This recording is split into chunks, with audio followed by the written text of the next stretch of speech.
করছি টাঙ্গাইল জেলার কালিহাতী পুলিশ স্টেশনে অফিসার ইনচার্জ মোহাম্মদ আবুল কালাম ভুঁইয়া। আপনার নিকট সবিনয় জানতে যাচ্ছি, আসন্ন শারদীয় দুর্গা পূজা উপলক্ষে আপনার নিরাপত্তার প্রস্তুতি সম্পর্কে দু চারটি কথা বলার জন্য সবিনয় অনুরোধ করছি।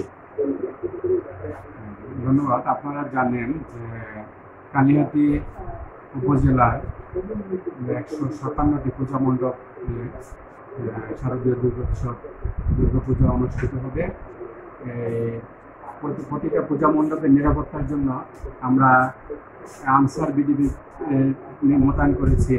কালিহাতী উপজেলা আমাদের 966 জন, সেই সাথে আমাদের পুলিশের নিরাপত্তা জোরদার করা হয়েছে। প্রতিটা ইউনিয়ন ভিত্তিক পৌরসভায় আলাদা করে আমাদের পুলিশ টহল টিম আছে।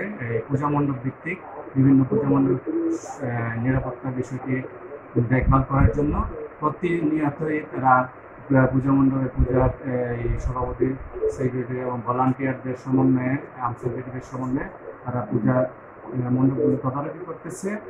টাঙ্গাইল জেলা পুলিশের মাননীয় পুলিশ সুপার মহোদয় নিজেও বিভিন্ন পূজা মণ্ডপ পরিদর্শন করতেছে।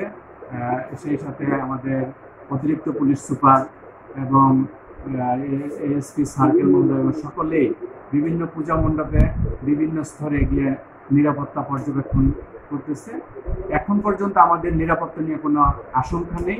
আশা করি আমরা এই দুর্গোৎসবটি সঠিকভাবে এবং নিরাপত্তার বলয়ের মধ্যে শেষ করতে পারব। ধন্যবাদ। আপনার নিকট সবিনয় জানতে চাচ্ছি, আপনাদের সাথে কি কোনো ম্যাজিস্ট্রেটি টিম থাকবে কিনা? আপনারা জানেন যে উপজেলা নির্বাহী কর্মকর্তা মহোদয় এবং উপজেলা সহকারী ভূমি কর্মকর্তা, সহকারী কমিশনার ভূমি কর্মকর্তা মহোদয়া বিভিন্ন পূজা মণ্ডপ বিভিন্ন এলাকায় পরিদর্শন করতেছে। প্রয়োজন অনুযায়ী তারা মোবাইল কোর্ট পরিচালনা করবে এবং কোনো দুষ্কৃতিকারী বা কোনো বখাটে কেউ কোনো ডিস্টার্ব করার চিন্তা ভাবনা করলে তাদেরকে নিবৃত্ত করার জন্য আমাদের আইন শৃঙ্খলা বাহিনীর পাশাপাশি নির্বাহী ম্যাজিস্ট্রেটরা মোবাইল কোর্ট পরিচালনা করে ব্যবস্থা নেবে।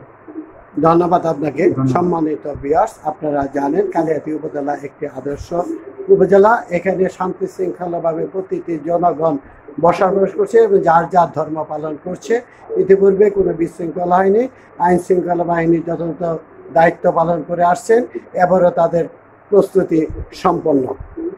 কালিহাতী থেকে সৈয়দ মহসিন হাবিব, আসসালামু আলাইকুম ওয়া রাহমাতুল্লাহ।